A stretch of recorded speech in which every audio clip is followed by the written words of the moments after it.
Thank you very much for tuning into Light of the Vedas. This is your host, Sri Sachinandan Das.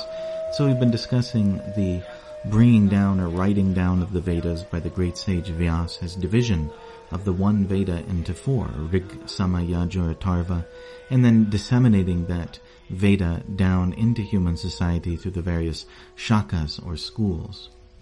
So Vyasa also wrote down and compiled the Puranas and the Itihasas, such as the Mahabharata and the Ramayana. And so these are fantastic tales, their stories, their history of the universe from the time of creation and the interactions between gods and men and demons and all sorts of fantastic miracles and things that have happened throughout time. And within these stories are the philosophical lessons of the Vedas, the various teachings are there. And these literatures are more for your average person. It's more for the general public. Whereas, as we heard before, the qualifications to be a priest and to actually handle the Rig, Yajur, Sama, Atharva and to utilize them to perform sacrifices, that's very difficult. You have to go to school and learn the Vedangas, grammar and pronunciation and meter, memorizing dictionaries. You have to qualify yourself on that level. And then you also have to have the prerequisite purity. It's very precise and extreme how pure a priest must be, and even their birth, the consciousness of their parents at the time of conception, even that's taken into it. So such individuals are very rare, individuals qualified to actually handle the Vedas and to utilize them in sacrifice. So for the general mass of people, then you have the Puranas and the Itihasas, and especially Itihasas, texts like the Mahabharata.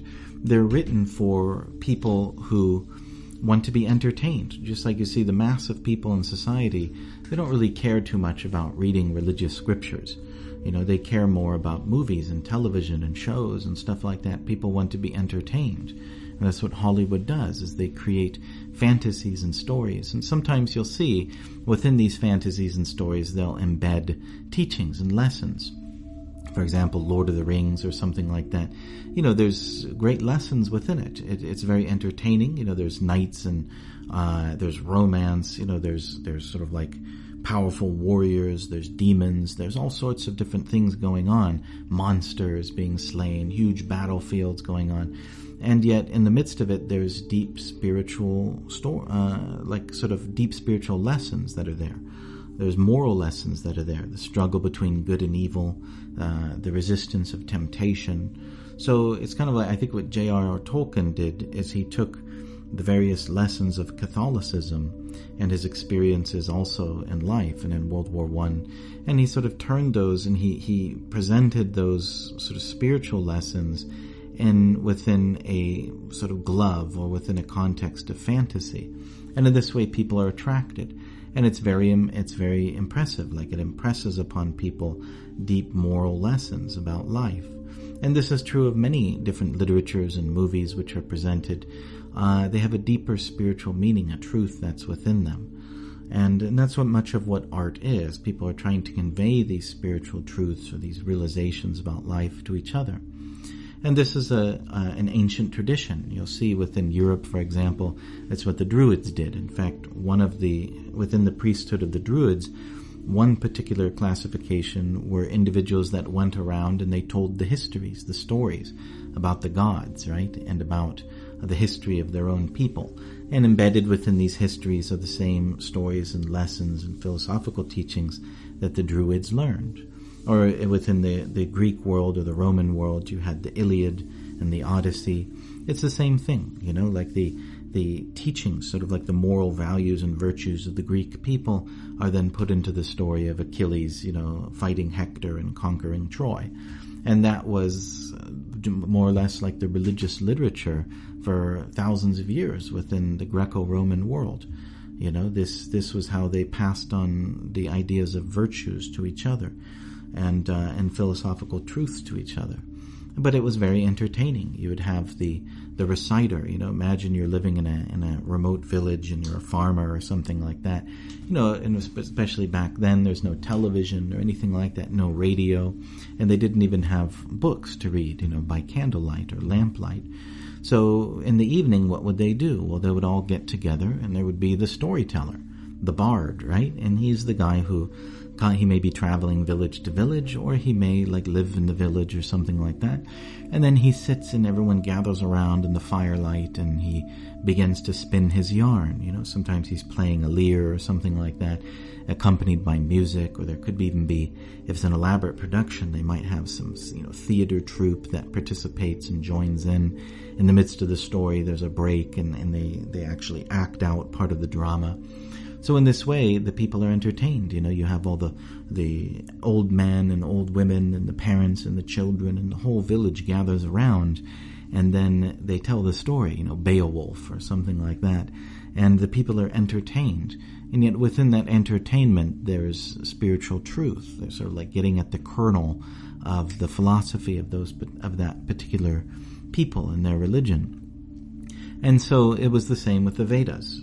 You had this kind of class of priests who were familiar with sort of the inner functioning of the sacrifice. And then you have the Puranas, and you have the Itihasas like the Mahabharata and the Ramayana, where individuals, the Brahmins or the priests would travel and then would speak the stories from these texts. They would sit down and hundreds of people would sit in front of them, and then they would tell the stories in such a powerful way that people were captivated, right? And so for the average people, they want to be entertained. So it's a very important function of the Vedas that the philosophy is actually transformed into entertainment, into stories. And the Sanskrit that these literatures are written in is a simpler form of Sanskrit. It's called Lokika Sanskrit.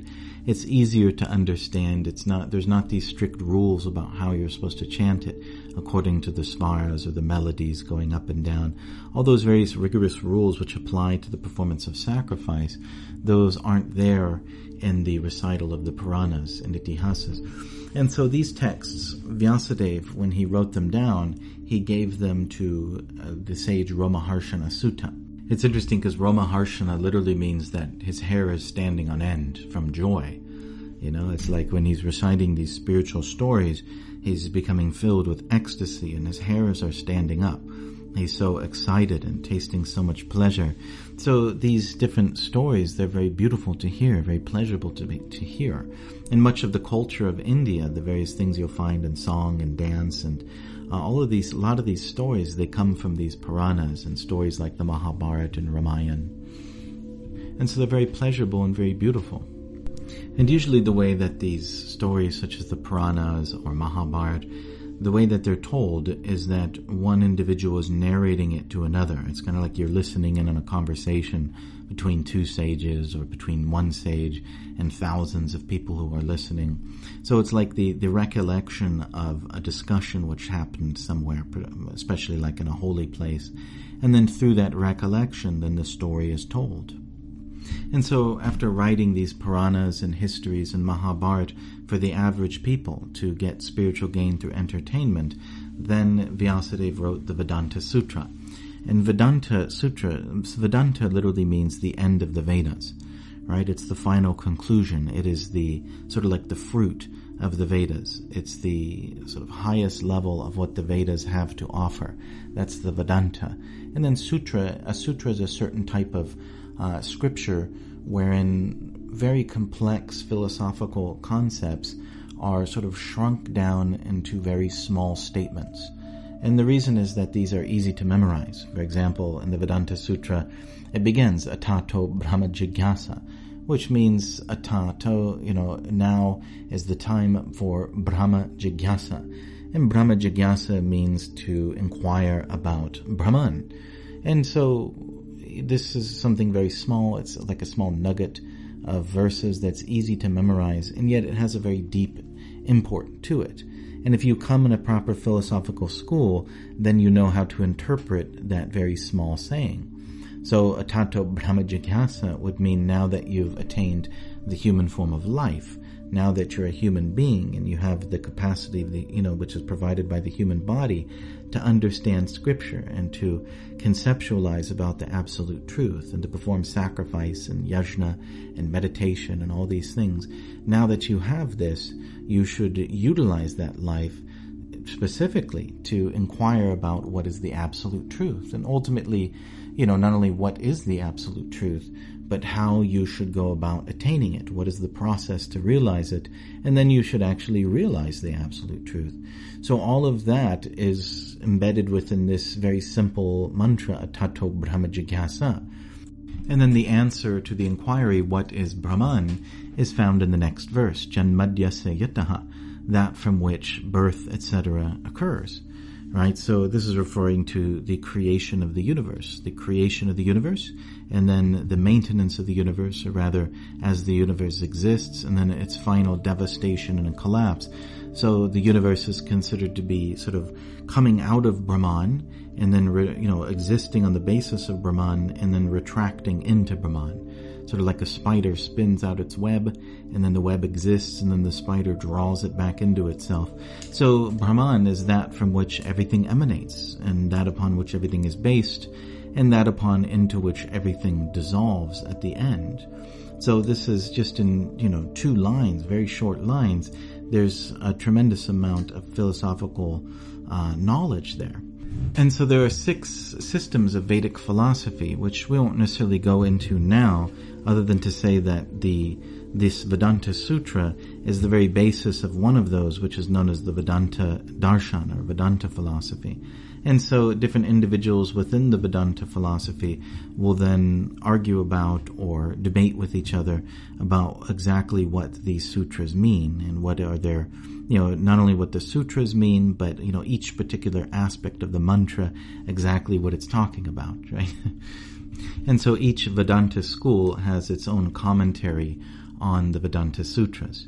For example, Shankaracharya has the Sharirika Bhashya, Ramanujacharya has his Bhashya, and there's the Govinda Bhashya, the Gaudiya Vaishnavas.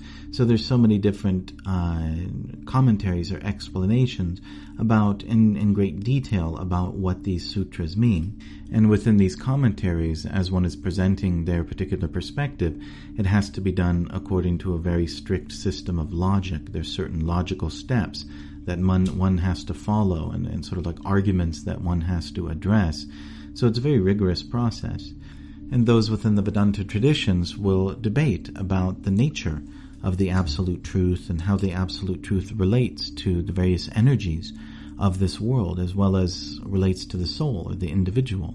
Is the absolute truth impersonal? Is it simply a light or an energy, and this world is simply a dream or an illusion that exists or does not exist on top of that energy? Or is the absolute truth ultimately a person? Is it God, and this world is a manifestation of God's energies, and we are all souls or eternal servants of God? So this is all discussed. What is the nature of the world? What is its relationship with God? What is the soul's relationship with God? What are the soul's relationships to each other? So basically, what is the absolute truth, and what's its relationships with its different energies, the things which we experience and which we are, and also, very fine points such as, is the soul one with God, or is the soul separate from God? Or is the soul simultaneously one and separate from God? So all these things are discussed in great detail within the Vedanta Sutra. And the Vedanta Sutra is considered to be Vyasadev's commentary on the Upanisads, that aspect of the Vedas which deals with transcendence, deals with the absolute truth. So he established a kind of culture wherein from the time of birth one is being purified and performing different sacrifices and gradually living sort of one's material life and one's material desires, having children, having a career, having all of these things in the light of sacrifice and purification.